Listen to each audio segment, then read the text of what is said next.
Hey guys, welcome back to the channel SK account classes. तो guys, आज हमारा आपकी नई डिमांड के साथ नए चैप्टर का नया क्वेश्चन है, chapter 2 reconstitution of a partnership. ठीक है, ये चैप्टर 2 है हमारा, चैप्टर 3 में हम चल रहे हैं, कोई बात नहीं, बट जो डिमांड आती रहेगी सारी कंप्लीट होती रहेंगी, किसी का भी मैं छोड़ने वाला नहीं हूँ। ठीक है, चलो आज हमारे पास क्वेश्चन काफी अच्छा है, तो स्क्रीनशॉट ले लो। ठीक है, तो काफी अच्छा क्वेश्चन है ये क्वेश्चन, अभी तक शायद मैंने नहीं कराया था या कराया भी होगा, तो एक और क्वेश्चन देख लो वेटेज एवरेज प्रॉफिट का। ठीक है, तो देखो यहाँ पे कैसे हम सॉल्व करेंगे।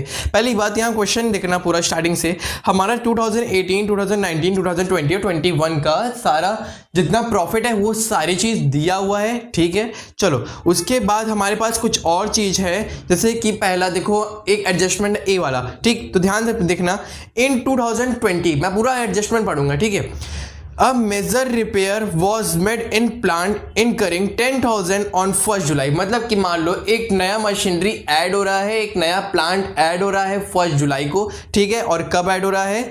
हमारा 2020 में। ठीक है, और साथ ही ये भी देखो, अब उसके ऊपर हम लगाएंगे डेप्रिसिएशन 10% पे, बट यहाँ पे रिड्यूसिंग बैलेंस मेथड पे। ठीक है, रिड्यूसिंग बैलेंस मेथड यहाँ पे यूज होगा। ठीक है, तो रिड्यूसिंग बैलेंस मेथड पहले भी पढ़े हो, डेप्रिसिएशन चैप्टर तो हम पढ़े हैं क्लास 11 में। चलो काम करना शुरू करते हैं। तो किस साल में आया था? 2020 में। मतलब यहाँ पे आप क्या करोगे, प्लस पहले कर दो कितना, 10,000 ऐड करने के बाद यहाँ पे सब्ट्रैक्ट करेंगे हम 500 माइनस 500 कैसे आया? देखो 10,000 का 10% निकालोगे डेप्रिसिएशन। ठीक, अब देखो यहाँ पे हमारा जो ईयर है जनवरी टू दिसंबर वाला है, तो जुलाई में हो रहा है, मतलब कि हाफ ईयर हो गया, तो हाफ ईयर का आ गया 500। ठीक है, हाफ हो गया। अब देखो आगे क्या कह रहा है उसके बाद, नेक्स्ट देखो, अगर डेप्रिसिएशन की मैं बात करूं, यहाँ पे नेक्स्ट ईयर पे आप कितना लगाओगे? यहाँ 500 है, बट यहाँ पे आप जब लगाओगे ना, तो यहाँ पे माइनस कितना होगा? 950। तो ये चीज याद रखना। क्यों? देखो मशीनरी तो वही है, मगर रिड्यूसिंग बैलेंस मेथड पे लगाओगे 10,000 पूरे साल भर का लगाओगे, मतलब यहाँ पे माइनस कर लोगे पहले, तो ये कितना अमाउंट आ रहा है? देखो ये जो अमाउंट है हमने पहले इसको कैलकुलेट कर लिया, तो कितना हो गया? 9,500। इसका 10% निकालेंगे तब हमारा आएगा, तब ऐसे करना। ठीक है, तब उसका 10% निकालिए तो 950 आ गया। चलो आगे देखो, the closing stock of 2019 was over valued by 3,000 से ओवर वैल्यू हो गई। किस साल में? 2019 में। देखो अगर ओवर वैल्यू हो गई है, अब उसको मैं सही करना होगा तो कैसे करेंगे? माइनस कर देंगे, जितना ज्यादा है उसको बैलेंस कर देंगे। तो 2019 में हो रहा है, तो यहां से माइनस 3,000 कर देंगे, किसमें? क्लोजिंग स्टॉक में। एक और बात यहाँ पे एक चीज याद रखना कि अगर इसमें से इतना माइनस कर दिया तो हमारा नेक्स्ट ईयर का जो ओपनिंग बैलेंस आएगा उसमें भी तो कम आ गया ना, उसकी वैल्यू कितनी होगी? कम हो गई, 3,000 से कम हो गई। तो यहाँ पे उस वजह से 3,000 ऐड करना बहुत जरूरी है। ठीक है, समझ गए? जहां पे डिफिकल्टी होगा पूछ लेना कमेंट सेक्शन में। बाकी अब आगे देखो, सारे एडजस्टमेंट हमने कर लिए, तो यहाँ पे कितना आ गया कैलकुलेट करने के बाद? 25,000, और यहाँ पे कर लो तो 27,000, इधर भी कर लो तो कितना आ रहा है?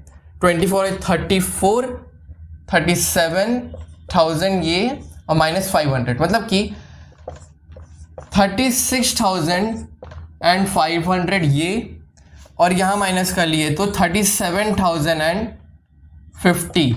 ठीक है, अब देखो जो आया, अब मेन वेटेज मेथड कैसे लगाते हैं ये चीज ध्यान रखना। 25,000 ये हो गया, 37,000 यहां हो गया, फिर उसके बाद 36,500 ये लिख लिए, उसके बाद 37,050। ठीक है, अब वेटेज मेथड में होता है कि जितने ईयर हमारा दिया हुआ है उससे हम इंटू कर लेंगे। ठीक है, क्या कर लेंगे? इंटू कर लेंगे, मतलब इंटू 3 इंटू 4। देखो 4 साल का हमारा वेटेज ईयर दिया हुआ है, तो पहले वाले में इंटू 1, दूसरे वाले में इंटू 2, तीसरे वाले में इंटू 3, फिर चौथे वाले में इंटू 4 कर लेना। यहाँ पे कैलकुलेट तो कितना आ जाएगा? पहले वाले में 25,000, दूसरे वाले में 54,000, तीसरे वाले में 1,09,500, और चौथा कैलकुलेट कर लोगे तो 1,48,200। ये सारी चीजों को कैलकुलेट कर लेना, इनटू कर लेना, सब अच्छे से कर लोगे ना, तो आपका कैलकुलेशन एक बार चेक कर लेना जरूर से। ठीक है, उसके बाद इन चारों चीजों को ऐड कर लो, कितना आएगा? 3,36,700 ये आया। अब अपॉन में 10 कर देना। एवरेज मेथड से निकाल ले हो तो उसका एवरेज जरूर निकालेंगे। देखो 4 + 3 + 2 + 1 कितना हो गया? 10। अब 10 से इसको 1 0 माइनस कर दो, हटा दो, मेरा मतलब। फिर देखो 33,600 170 इसको कर लो, जितना गुडविल परचेज ईयर दिया हुआ है, कितना दिया हुआ था स्टार्टिंग में हमारा 3 ईयर का, 3 ईयर यहाँ पे कर लो, तो जो आंसर आ गया आपका मेन आंसर आएगा 101010। तो ये आ गया मेन आंसर हमारे क्वेश्चन 8A का। ठीक है, बहुत जल्दी मैं अपलोड कर दूंगा क्वेश्चन 8B भी। तो ये वीडियो कैसी लगी जरूर बताना हमारे कमेंट सेक्शन में। फिर मिलेंगे आप सभी के साथ नेक्स्ट वीडियो में।